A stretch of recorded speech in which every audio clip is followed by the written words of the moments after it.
de la presencia de personajes. Yo concibo la novela como el espacio natural de los personajes, es decir, de los trasuntos humanos que interactúan en un contexto determinado, en un tiempo, en una época. Y de hecho yo cuando empiezo una novela, esta o cualquier otra, no tengo un argumento previo, yo no tengo una historia previa. En este caso tenía el final y un par de episodios que tarde o temprano iba a contar. Por ejemplo, los de cementerio. Pues en todas mis novelas hay por lo menos un episodio de cementerio. ¿Por qué? No tengo ni idea. Pero es marca de la casa, es un rito, es algo que tiene que ocurrir. De forma que dentro de 500 años, si merezco un pedacito de memoria colectiva, si alguien afirma haber descubierto una novela de un tal Aramburu de finales del 20, principios del 21, y en esa novela no hay un episodio de cementerio, ese texto es apócrifo. Es falso. ¿De acuerdo? Entonces, de hecho, mis novelas consisten pura y simplemente en la creación de personajes mediante palabras. Es decir, los pongo a intervenir y procuro, y esto es una norma, esto es un dogma literario para mí, procuro dotarlos de volumen humano. Es decir, no darlos como un relato. Había una vez un rey que era muy malo, y ya es malo hasta el final del cuento. Procuro llenarlos de facetas, de contradicciones. Si es posible, mostrarlos en su evolución personal. Aquí era fácil porque la novela abarca 30 años de historia. Entonces los personajes aparecen en distintas edades de la vida, solteros, casados, divorciados, jóvenes, mayores. No sé cómo relacionar su pregunta con la compasión. No siempre se da la compasión, desde luego, en mi novela, pero ahora me viene al recuerdo la gente del pueblo. La gente de este pueblo, cuyo nombre no se dice, pero tiene elementos de un pueblo que cualquier persona de la zona puede reconocer. No lo nombré porque de haberlo hecho me habría visto obligado a viajar al lugar y ponerme al corriente de los motes y de los nombres de las tiendas, etc., ¿no? Así que por razones prácticas no lo nombré. Pero por ejemplo, ahora me viene a la memoria que la gente de ese pueblo, que es tan cruel, que en ocasiones que reúne dinero para, para pagar los viajes de los familiares de los presos o para los mismos presos de ETA, que además no siempre reúne el dinero voluntariamente, sino que ahí hay una presión para dar, que se manifiestan en favor de los agresores, de los terroristas, y por otro lado son capaces de gestos muy generosos, como pagar el desplazamiento de Arantxa desde Mallorca a la península, ¿no? Esto a mí me parece muy importante, confrontar al lector con multitud de facetas. No hacer que el terrorista sea un simple bruto, sino mostrarlo también en su intimidad, en sus remordimientos, en sus contradicciones. Eso es muy importante para mí. De hecho, la novela es el resultado, cualquier novela mía, es el resultado de este ejercicio. Yo empiezo sin notas, sin ningún tipo de notas. Las notas las voy escribiendo a medida que trabajo, con la idea de no contradecirme, o de tener presente los cabos sueltos que puedan quedar, ¿no? Entonces pongo ojo, terminar de contar lo que sea, ¿no? Es como una muleta para la memoria, una ayuda. Hola, buenas tardes. Buenas Yo tardes. quería comentarle que, siguiendo con Arantxa y su patología, me ha parecido que se ha informado muy bien en todos los términos, no solo en la patología, sino en las complicaciones que tiene esa enfermedad en su casa. Y bueno, que digo que le costó mucho escribirla, muchos años, se documentó mucho, ha dicho que 3 años. Sí, pero le voy a explicar a usted el personaje de Arantxa porque efectivamente está inspirado en un caso real. La Clínica Universidad de Navarra me invitó dentro de una serie a relatar el caso de un paciente de la clínica. Y ya lo hicieron otros escritores antes que yo, lo hicieron después otros después de mí. Entonces me propusieron 3 casos, la idea era contar con sentido positivo el historial clínico, pero también mostrar un poco la persona que había sufrido algún accidente o alguna enfermedad. Y con este relato pues, se publicaba un libro que se distribuía de manera gratuita. De hecho, ahora se van a reunir en un volumen y se van a presentar a finales de este año.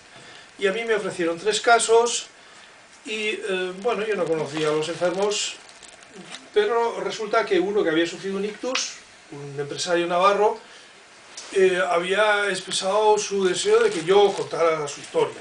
Y bueno, sentí que él me elegía a mí. Vale, pues si él me elige a mí, pensé, bueno, esto me tiene una buena predisposición, pues este. Y me desplacé a Pamplona en 2 ocasiones. Hablé con el neurólogo, con una grabadora mediante, con las fisioterapeutas, la logopeda, conocí al paciente, estuve en su casa, por tanto pude ver de cerca cómo la tenía habilitada para su caso, la ducha, la cama, y finalmente escribí el relato. ¿Qué ocurre? Que una vez que lo vieron por escrito a partir de la información que me dieron, yo no conocía a nadie, empezaban a pedirme que quitara esto, que quitara lo otro, porque resulta que el hombre estaba en proceso de divorcio, se llevaba mal con la mujer, con la ex, él decía la ex, se expresaba con un iPad, que yo lo he usado para mi novela, claro.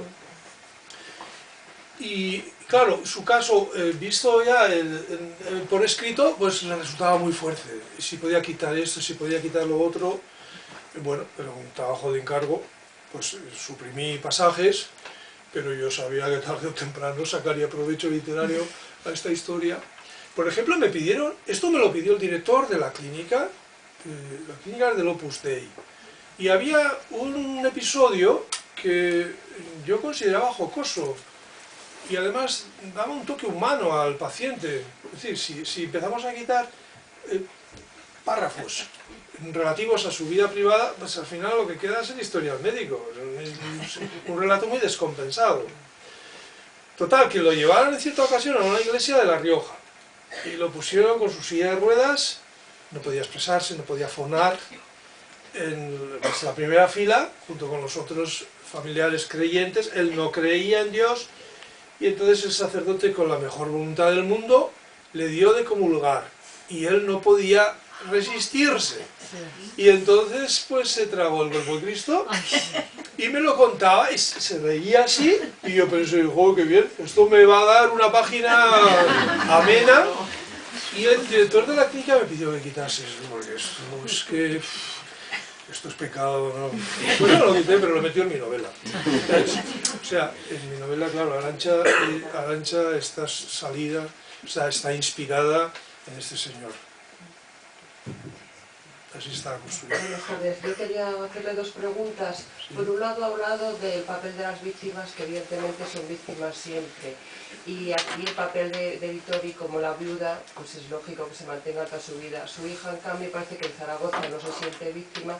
Pero a mí me llama mucho la atención el papel de Javier, el médico, porque parece que quiere seguir siendo víctima, como se niega a ser feliz, parece, ¿no? Quiere seguir siendo víctima y siempre ayudando a la madre y pensando en lo mismo. A mí me da esa sensación, ¿no?, que se niega a ser feliz por ahí.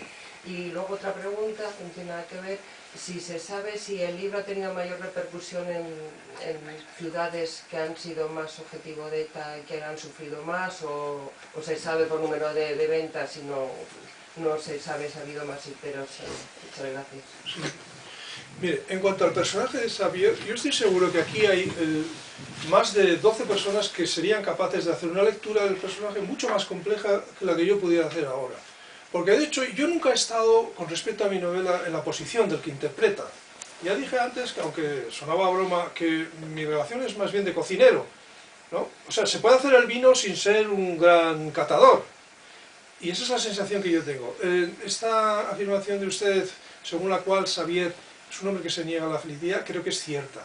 De hecho, él tiene la oportunidad del amor y no la puede aprovechar. No puede.